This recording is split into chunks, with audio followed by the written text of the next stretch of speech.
Well, we'll come off another successful NFL season where the Eagles are the champions. Before we talk wide receiver, don't forget Amari Cooper on the Raiders, Adam Thielen on the Vikings, Keenan Allen, with the Chargers. Brandon Cooks is a Saint. Wait. And Pierre, I think you're looking at the 2017 NFL season. Nope. Says right here, 2025. What? Hey, time is a flat circle, my friend. What is that even? What? All right, those players may not be fantasy relevant in 2025, but there's plenty that we still need to talk about here. We're going to go game by game, every matchup, break it down for you and tell you which wide receivers to start or sit. First, let's talk must start. If you drafted these receivers, just put them in your lineup. Jamar Chase, CeeDee Lamb, Justin Jefferson, Nico Collins, Malik Neighbors, Amon-Ra St. Brown, Puka Nacua, Drake London, A.J. Brown, Brian Thomas Jr., Ladd McConkey, and T. Higgins. All right, we're going to begin with, naturally, the first game of the week and of the NFL season on Thursday night. The Cowboys at the Eagles. Hoping this is going to be a high-scoring game because there's a lot of fantasy players that you're going to probably have in your lineups here. So let's start with the Cowboys side. Newest Cowboy receiver, George Pickens. I mean, you got CeeDee Lamb. You don't think about it. Do you have to think about George Pickens? I think you have to strongly consider George Pickens. I know it's the Eagles. I know they have a good defense. I know they have a good secondary. But man, this is such an offensive upgrade for George Pickens. And like you said, the Cowboys, they might be playing from behind in this game, needing to throw a lot. This isn't the best spot for George Pickens against this secondary. But I think the upside is too much to ignore here. I can't quite go strong start this week, but I think he's a solid start. This one could be a little bit tricky, especially week one, a new situation here. But also, the Eagles, have Quinyon Mitchell, who has been a shutdown corner at least a lot of the time last year. But that was typically against the number one receiver. But will he be on Pickens a lot? CeeDee Lamb moves around, formations, works in the slot. All told, Pickens is always going to have touchdown upside. He can make big plays down the field. So, look, where you drafted him, he's probably going to be a starting player in most lineups. I think he should be solid this week as well. Now, on the other side, if AJB is healthy, you just roll him out there. Devontae Smith, for the most part, you just start him too, don't you?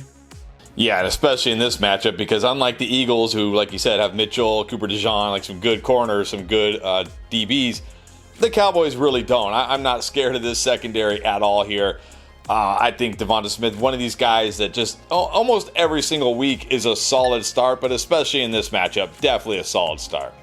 Yeah, we saw that Cowboys defense take a huge step back last year with Dan Quinn gone, partly due to injuries as well in the secondary. But this is a pretty good matchup here. And Devonta Smith, he's just always pretty solid, and sometimes he will be more than that. But at the very least, I think you got to start him in this matchup if you got him for the most part.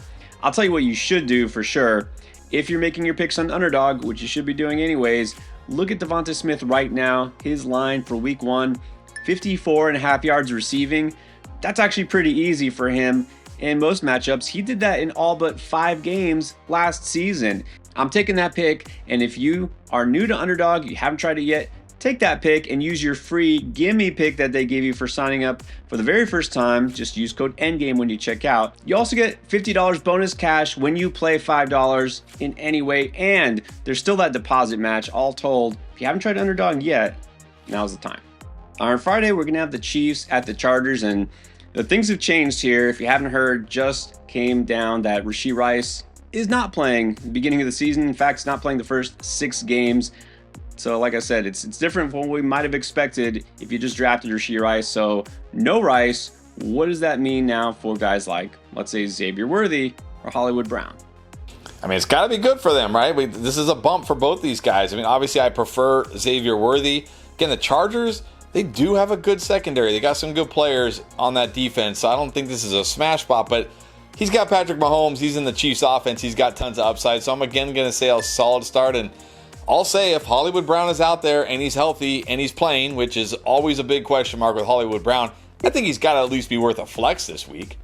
Yeah, well, good news is Hollywood now seems on track. He had missed some time in camp, but should be good for week one. I think that you can flex him, but Worthy, again, I've been kind of coming on, lately as far as, drafting Xavier Worthy more, wanting him in my lineup a little bit more. With Rashee Rice out, I do think they're going to find more ways to get him involved. And I feel like week one, it's going to start with not only Rice out, Kelsey declining, Brown, still not quite being there that much during the offseason. I'm going to call Worthy a strong start. And for the Chargers, Ladd McConkey, he is in must-start territory. And you know what? Let's talk Keenan Allen, because he should still actually have some fantasy relevance here. I think he will. I think he will as the season goes on. But here's the thing. It's week one.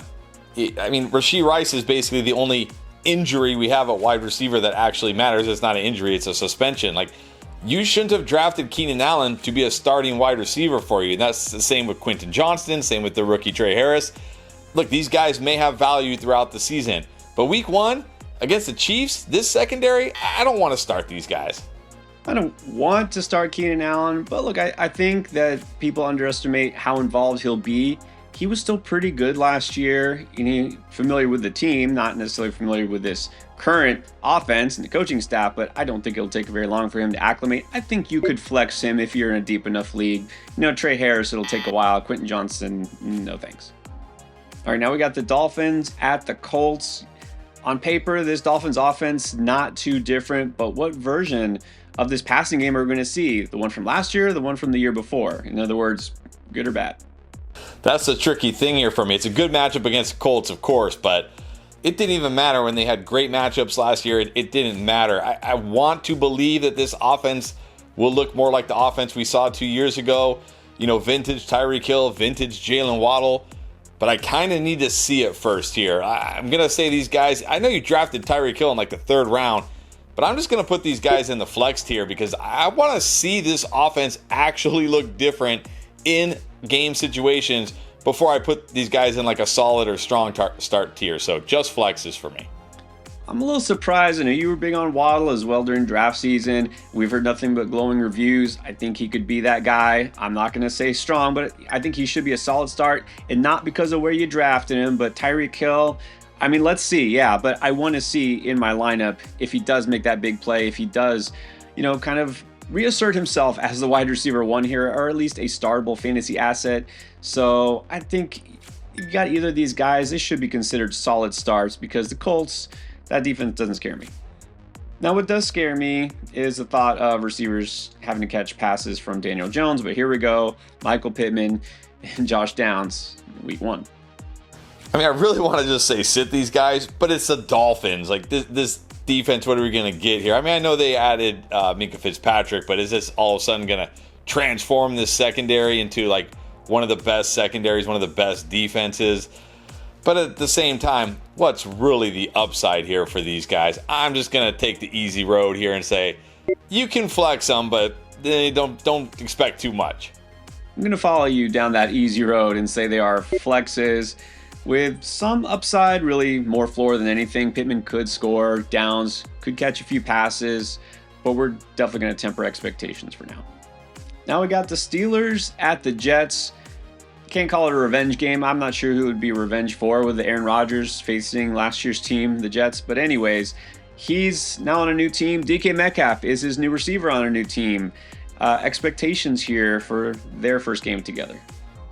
Not too high. It's the Jets, Sauce Gardner. I know last year the Jets defense was not as good as the year prior, but I think that had a lot to do with Aaron Rodgers, honestly, and the team just being forget this. Why are we playing hard? I think that's going to be different this year with Aaron Glenn. I think we're going to see Sauce Gardner back being a top 5 corner.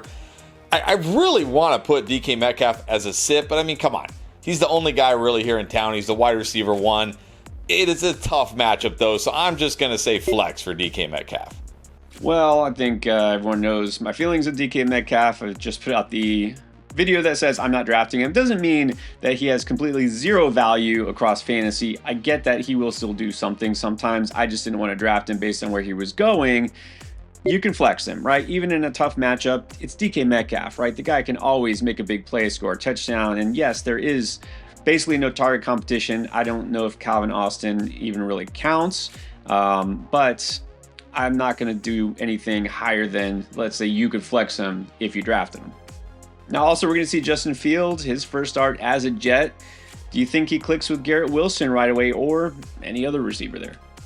Well, he's going to click with anybody. It's going to be Garrett Wilson. I know this is another tough matchup, right? The Steelers defense, especially when TJ Watt is healthy, they're one of the best defenses. But Garrett Wilson is such a good player, and he's really all the Jets have in the passing game. I think there will be enough here for him. I'm not going to say a strong start by any stretch. This is not the matchup to put Garrett Wilson as a strong start, but I think a player like Garrett Wilson can be a solid start this week. Look, I drafted a ton of Garrett Wilson, and I'm still high on him. But I think I have to recognize that with Field, there's going to be a lot of peaks and valleys. And in a tough matchup like this, in his very first regular season game as the quarterback there, I think this might be a down game. So I'm actually putting Wilson down to just a flex option too. All right, now one game that I think might be, and I hope might be, surprisingly high scoring, the Panthers at the Jaguars. All right, so let's start with the rookie, the first receiver drafted, Ted McMillan.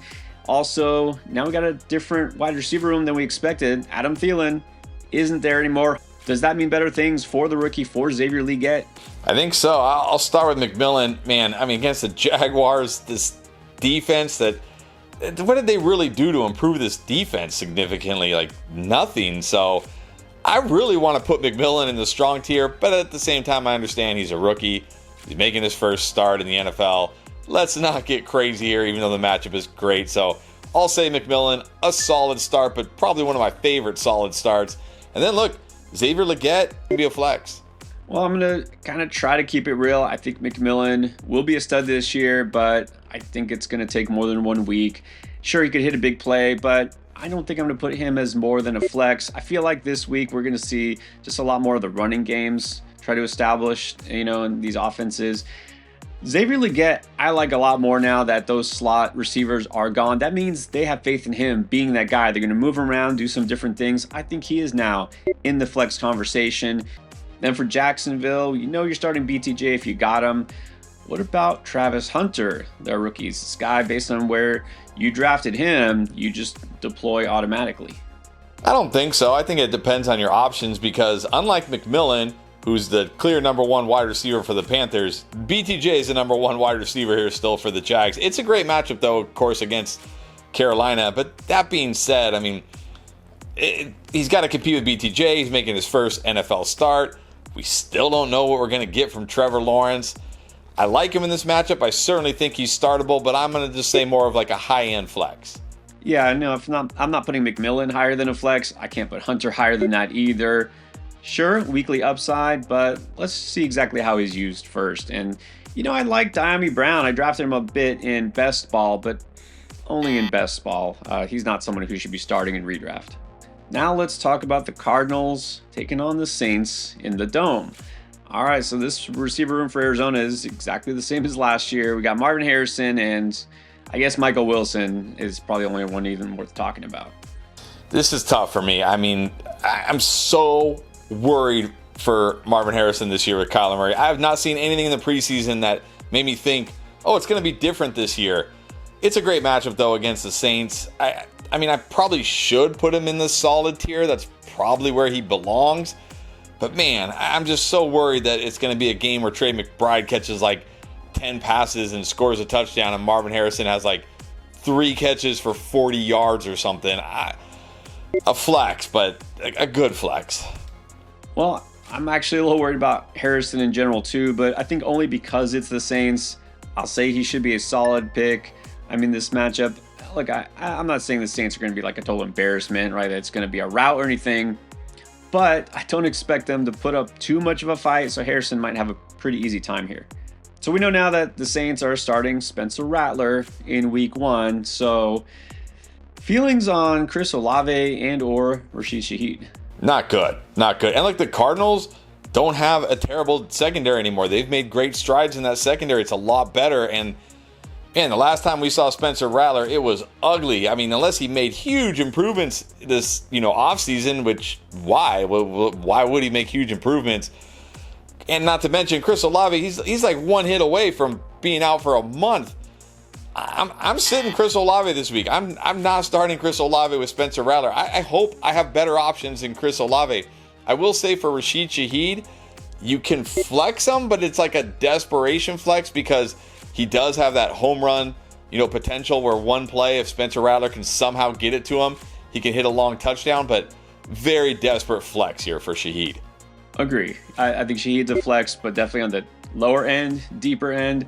I think Olave's a flex too, at the very least. He's got that home run hitting ability. There are two paths here. Number one is they are losing by enough that they just have to continue to pass the ball, and just through sheer volume, one or each of these guys can get enough receptions, to get you a decent total by the end of the week, and or that deep ball, right? So I still think they do have some value. It's just not as high as we'd like. The Giants taking on the Commanders. All right, so for New York, it's going to be Russ in week 1. Malik Neighbors, good to go. There are still other receivers there for the Giants, like Wan'Dale Robinson, Darius Slayton. I've been drafting Darius Slayton a ton, like in the last round of my best ball drafts, but that's because I know he's going to have some random long touchdowns, but I don't want to bank on that this week in my fantasy lineups, and so I'm going to say sit Darius Slayton. And then Wan'Dale Robinson, come on. Even when this guy's getting 8 targets, what does he get, 50 yards? Is that really going to change because it's Russell Wilson? I'm sitting both these guys. Yeah, maybe I'm being overly optimistic here. I do think they have a quarterback upgrade compared to last year. And they just might have to throw the ball a lot because on the road, Washington. So I could see Wan'Dale Robinson having one of those 6-catch, 50-yard games, That's double-digit points. Look, you shouldn't have to flex either of these guys, but in a deep league, you could flex them. Now for Washington, good news. Terry McLaurin is back. He's good to go. That calf magically healed with a stroke of a pen after he signed that contract. So he's good. Debo is there. How do you see this playing out? Well, this is a great matchup for the Commanders wide receivers against this Giants defense. That being said, I've talked about it all offseason. Terry McLaurin is probably going to get off to a slow start. We saw it with CeeDee Lamb last year. We saw it with Brandon Ayuk last year. This guy's barely had any training camp. I know you drafted this guy to probably be your wide receiver too. I'm not saying don't start him. I'm still going to say solid start this week, but might be a bit underwhelming. And then because of that, I'm going to say Debo's probably worth a flex because Terry McLaurin is not out there his full snaps, trying to get up to speed. We might see more Debo. It's a good matchup, so I'll put Debo in the flex tier. Well, I hope Terry's not limited in terms of usage or snaps or anything like that. If I got him, I want to roll him out. I think he should be a strong start in this matchup. Already got that chemistry with JD. Debo, I'm a little more wary. Just wary in general about the state of Debo these days, but I figure they're going to want to try to use him and see what they can do with him in this offense. So a flex, but a risky one. All right, now a couple of banged up wide receiver rooms here when the Bucs take on the Falcons.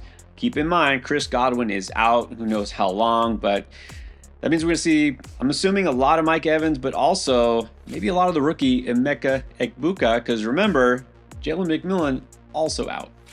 Exactly. It looks like it's going to be these two guys. You got to feel great about Mike Evans this week against this Falcons defense. This guy is a stud pretty much every week. Probably should have had him almost like as a must start, but he's got to be a strong start this week with no Godwin, no Jalen McMillan. And then I'll say Egbuka probably worth a flex this week. I don't want to go overboard. It's his first NFL game ever. He does have Mike Evans out there, but he should be involved. He's a good player. I think he's worth a flex. Yeah, Mike Evans, in my mind, is a must start. There's no way I'm not. He was absolutely going to feast on the Falcons, who, sure, they improved their defense throughout the draft and stuff. It's going to take some time, and Mike Evans does not care. He owns the Falcons. He's going to get so many targets here. I think Egbuka will be a pleasant surprise from the jump, and it's hard to know what to expect in week 1, but still, I do think you can at least flex him. Now for Atlanta, if you got Drake London, don't think about it, you start him. Darnell Mooney, though, again, another one of these players that's very much up in the air for week 1. He had that shoulder injury a couple of weeks ago. Is he even going to play? And if he doesn't, does anybody else in this wide receiver room matter? Even if Darnell Mooney plays, I don't think it matters. This guy missed almost the entire camp, coming off a shoulder injury. And really, he was fine last year, but really, what's the upside here? And the Bucs, they're not complete sieves, in the secondary here. This isn't like the Bengals or something. So I'm going to say sit Mooney or sit whoever the number 2 wide receiver is here for the Falcons. Yeah, it's kind of unfortunate because this could be a good opportunity for a guy like Mooney, but yeah, there's no way you can trust him here or whoever else they got. Ray McLeod, I guess? No. All right, next up, the Bengals at the Browns. You already know if you have any of those two Bengals receivers, meaning Jamar Chase, T. Higgins, you are good. What about Cleveland with Joe Flacco leading the way? Yes, it's 2025 still. Jerry Jeudy on fire late last year. Does it continue? I don't know if it continues because remember he did a lot of that. Well, I mean, it was Jameis Winston and Cedric Tillman was out. Cedric Tillman back, of course, healthy right now. But this is a great matchup against the Bengals. I just talked about it. This is one of the worst secondaries, and I don't think they made it much better this offseason. I know Trey Hendrickson is there, but come on. I mean, he can only wreck the game so much. Joe Flacco, though, this is what I'm questionable about. Like, I know we go 2 years ago, Joe Flacco was great. Yeah, this guy's 40 years old. Like, what Joe Flacco are we going to get? That being said, we know he'll sling it a lot. They'll probably have to throw the ball a ton in this matchup. So I'm going to say Jerry Jeudy and Cedric Tillman, I think, are both actually solid starts this week in a matchup where they should be throwing it a ton. Yeah, we don't do bold predictions anymore. If I had to, I'm going to say Joe Flacco is going to throw the ball at least 50 times this week because the Bengals are going to score that much and the Browns won't be able to run it. I think I'm going to say Jeudy is a strong start. I really think he's just going to get peppered with targets. And then Tillman, I've been talking him up all preseason. And again, this matchup, I think he gets enough to be startable. I'm going to say he's a solid start too. Now we got the Raiders taking on the Patriots in Foxborough. All right, so for Jacoby Myers, this could be a revenge game or it could be nothing because he still wants a new contract. How do you see this playing out? And if he doesn't play, then what goes on here? Well, I really hope he plays. I think Jacoby Myers is set up for a big year this year. I really hope he's out there week one and plays. I mean, if he does, I think he's got to be a solid start here. I mean, the Patriots have a good defense, but they don't scare me off. I'm going to say solid. Then I'll say if he doesn't play, I mean, I don't even know. Do I still want to start Dante Thornton? I mean, he seems like the next guy probably to be here, and I guess the target's got to go somewhere. But I feel like if Jacoby doesn't play, Brock Bowers will just get like 15, 20 targets in this game. So Dante Thornton, I'm going to sit him even if Jacoby is out. Let's just hope Jacoby plays. Yeah, definitely. I will say if Jacoby plays, he should really be a strong start here. Not just because of the revenge factor, but because, the questionable depth behind him. Got a couple of rookies and Trey Tucker. I know Bowers will be the man there, but Jacoby Myers should still get plenty of targets here. Let's just see what goes on. But for the New England side, Stephon Diggs is there. Also still got Demario Douglas, Kyle Williams. They have a whole bunch of guys at the receiver position. So what do you make of it? I make it of it. This is a great matchup for the Patriots against this Raiders defense. I mean, they should have no trouble throwing the football here. Just comes down to how much are they going to throw. Like, how much is Mike Vrabel going to let them and Josh McDaniels going to let him throw the football? I'm not going to go too crazy with Diggs here, even though it is a great matchup, even though it sounds like he's fully healthy. He is over 30 years old. He's coming off ACL, but I think he's got to be a solid start here. And I'll say, hey, look, if you drafted Pop Douglas late, if you're in a deep league, I think he can at least have a high floor this week in this matchup worth a flex. The rookie, again, I'm going to say not too soon here, not starting Kyle Williams. Yeah, so I mostly agree, but as far as Diggs goes, I think he gets fed early and often, and this Raiders defense just is bad enough that I'm going to say he's a strong start. If I got Diggs, I want him in my lineup, tremendous upside. Pop, yep, he's got flex value, and out of all the other receivers, even Kyle Williams, no thanks. 49ers are going to take on the Seahawks in Seattle for week one. So this 49ers receiver room is a mess. But one guy I know is still there is Ricky Pearsall. Yes, we love Ricky Pearsall, but how much do you love him in this matchup? This is not a great matchup. Seahawks have a very, very good secondary, but Pearsall is going to be a guy who's going to move around the formation, get those softer matchups. And we still don't know about Juwan Jennings. I mean, it's the 49ers. You never know what's going on. Still dealing with that calf injury. I want to say, we love Pearsall. We talked him up all offseason. I want him to be strong start, but I know it is a tough matchup here. In Seattle, which is always a tough place to play. This is kind of like almost his rookie season because he barely got to play last year. So I'm only going to say solid start, but a very solid start. Well, I am going to go out and say strong for Pearsall. The more I dig into this Jennings situation, I'm basically scared off of him here. I don't think that even if he's good to go week one, which time's running out, I'm not touching him. I'm not starting Jennings. I'm going all in on Pearsall. I think he's going to get a ton of targets here in this matchup. Not the greatest matchup on paper, but man, when you're going to get fed that much, you've got value. And then as far as Seattle, we know there's JSN and now Cooper Kupp, but this offense also might look a little different from last year. Right. Again, you probably see JSN and be like, oh, he should be a strong star. We drafted him so early, but we got to remember it's Sam Darnold now. It's Clint Kubiak. They're going to want to run the ball a lot more. The 49ers, not like that elite defense they were, years ago, but still a solid enough defense here. Maybe I'm just being like too conservative in week one here. I think JSN is fine. I think you're starting if you have JSN. I mean, you're almost certainly starting them. But I'm going to once again say a solid start. And then Cooper Kupp. Again, I don't feel like you should need Cooper Kupp this week. I don't want to see what version of Cooper Kupp I'm getting with Sam Darnold in week one of my fantasy league. Look, if he has a great game on my bench, oh well. I can feel good about him next week. But this week, I'm going to sit him. I don't think this is going to be a smash spot. So for me, if I'm calling Jason a strong start, it's because I think he's got a very high floor, potential for a really good game, but not all strong starts are equal. I feel like Mike Evans could be the wide receiver 1 this week, potentially. I don't think JSN has that ceiling this week, but if I have JSN, I'm putting him in my lineup. He's going to get, again, a ton of targets. And I feel like Cooper Kupp just kind of by default will get enough targets that if you drafted him, which I didn't, then you could flex him. Titans are going to take on the Broncos in Mile High this week. This will be an interesting matchup. Not the easiest road for rookie Cam Ward in his very first NFL start. So what does that mean for Calvin Ridley, Tyler Lockett, and the Titans receivers?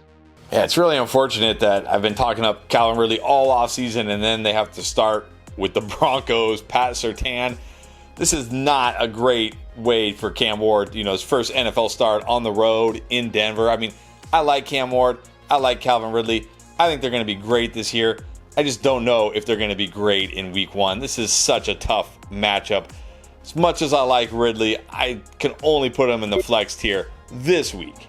Yeah, so I'm there with you, and I was ready to say Ridley's probably going to have a bad game. Digging into it, and I kind of remember this now, the numbers. So the Broncos, yeah, they have one of the best corners in the league, obviously with Surtain, but overall last year they were middle of the pack in terms of passing yards defensively. And so that's because the end of the season, for whatever reason, the last month of the season, they were one of the worst. They were allowing a ton of passing yards. They were getting in shootouts. Now, it doesn't mean they're going to do that this week, and I'm not saying Cam Ward is going to pass for 300 yards in his debut, although he might. I think Ridley, if you got him, again, I'm looking at target share, perceived game script. They'll probably have to pass more than they want. I think he's probably at least solid. And then in Denver, still a lot of the same. Cortland Sutton's the 1. I guess Marvin Mims is the 2. Yeah, I don't think anybody else really matters for fantasy, do they? No, I mean, Marvin Mims now dealing with a groin. There's no other wide receiver I want here except Cortland Sutton, but this is a great matchup for Cortland Sutton. The Titans probably not going to put up much of a fight as far as the secondary goes against Sutton. We know he has touchdown upside every single week. I'm actually going to say, in this matchup, Cortland Sutton is a strong start. I think he has to be. Titans defense, it's definitely not going to be caught up to the offense in terms of improvement for this season. Sutton should have his way. And I was ready to say Mims should be a pretty good flex as well, but if he's banged up, a guy that relies on his speed, you might as well just sit him. Now let's talk Lions and Packers. A lot of fantasy goodness in this one. Yeah, Sun God, still an auto start. So what about the Lions' other receivers, mainly J-Mo and now Isaac Tesla? Yeah, Isaac Tesla, look, Tim Patrick traded away, but I don't expect much from Isaac Tesla this week. Let's not get crazy. Let's not put Isaac Tesla in our lineups. As far as Jameson Williams, I like him. I've talked about him a lot, but this is a tough matchup. The Packers, right? Good defense, good secondary here. But this guy has big playability, home run ability. I think he's going to be more involved. OC John Morton's been talking him up all off season long. But I can't go crazy here because it's not the best matchup. So I'll say Jameson Williams solid this week. I'll go a little crazy. I'll say J-Mo is a strong start this week. They're going to use him quite a bit. I just feel good about him this season. The Packers, generally a pretty decent defense, but they don't have a shutdown corner or anything like that. So if I have Jameson Williams and he was drafted in the top 50 everywhere, because you expect him to be your weekly wide receiver 2 now, just not a guy who just booms on occasion. So if I got him, I want to start him. Tesla, too soon. So does the same go for Matthew Golden? I know he's a rookie, but maybe could just immediately step in as the number 1 receiver for this Packers offense. And oh, by the way, Jaden Reed, we don't even know if he's going to play. Right.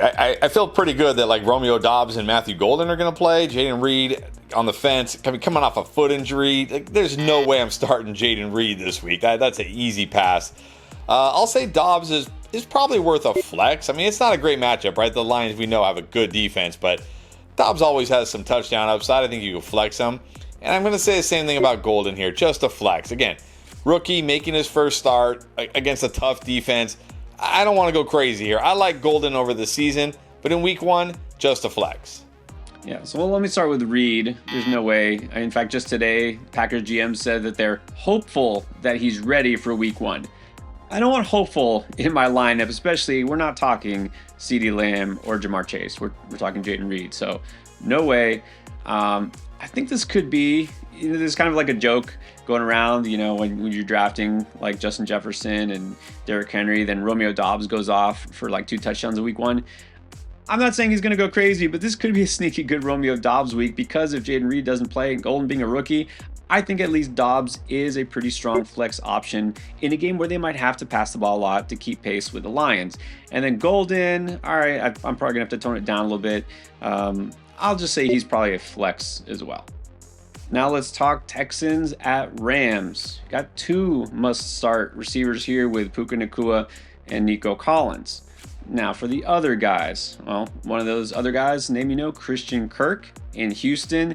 And then they also have rookie Jaden Higgins, rookie Jalen Noel. Who interests you here? Christian Kirk interests me for sure. I mean, the Rams, they don't scare me in the secondary at all. And we know Christian Kirk going to play a lot in the slot as well. I think Christian Kirk is going to be a solid start this week. I really do. I think he's going to be the number 2 target on this team behind Nico Collins against a defense that really is not very good against wide receivers. As far as the rookies or Xavier Hutchinson or anybody else, that's too deep. I'm not starting them. Right. Yeah, we definitely have to lower expectations for the rookies in Houston. Yeah, Kirk is the number 2 guy. I'm going to say he's a flex here, and look, he might put up better numbers than expected. Let's just see exactly how well he integrates this offense immediately. I wonder if this is going to wind up being a high-scoring game after all. It could. We'll see. Now, as far as the Rams, I mean, you got to think Devontae Adams, as long as Matt Stafford is still in one piece, which last time I checked he is, he's got to be a strong start, no? Oh, strong start? I can't go that far. The Texans have a great defense. Great defense. I mean, it could be a high-scoring game, but man, they have such a good defense. They could really be put a lot of pressure on Matthew Stafford. Good in the secondary. First game in this offense. I know I just said Christian Kirk's a solid start, and now I'm going to say Devontae Adams is only a flex, and it's like, wait, what? Drafted these guys like 150 picks apart, but this is not a great spot for Devontae Adams in week 1. He's not like an avoid, but I think he's just a flex for me. Now on Sunday night, Ravens at the Bills, headlined by the quarterbacks, but these are 2 rushing quarterbacks with very deep and diverse wide receiver rooms. So, start with Baltimore.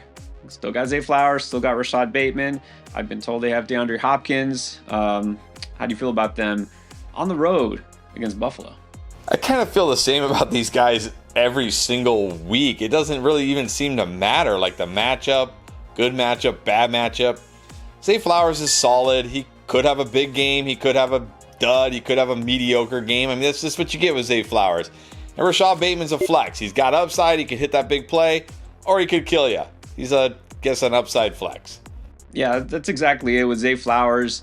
He's probably either going to go nuts or do nothing, and you don't know which one and which week. So you just got to say, yes, he's a solid start because you kind of don't want to bench him, but you're not exactly sure if you should have started him. But in this matchup, again, this could wind up being one of Baltimore's signature shootouts with these 2 offenses. So for the most part, I think you want him in there. Rashad Bateman is a flex only if you need. And then I'll pass on D-Hop. The Buffalo's a little more interesting because, first of all, their number 1 receiver, Khalil Shakir, also his status is going to be questionable. heading into this game. He's coming off a high ankle injury, and they say he's likely to play, but how effective is he going to be? And then if he doesn't, I mean, you're trusting Keon Coleman to make a jump here in year 2. New acquisition, Josh Palmer, Elijah Moore season maybe? Definitely not Elijah Moore. I'm not trusting Khalil Shakir. Coming off a high ankle sprain, even if he plays, there's no way this guy's going to be 100% ready, as far as like his ability. And what's really the upside with Khalil Shakir anyways? I'm going to sit him this week. And it's the Ravens. Like, it's a good defense. I'm going to sit him. I will say, I'm going to take a chance on Keon Coleman this week. I know we're not super high on Keon Coleman, but it sounds like he's been looking pretty good in camp. They're going to need somebody. If Khalil Shakir is out or limited, maybe it's Keon Coleman, but only as a flex here. Like, let's not get crazy. Keon Coleman, just a flex. And then Josh Palmer, nah, you don't need Josh Palmer this week.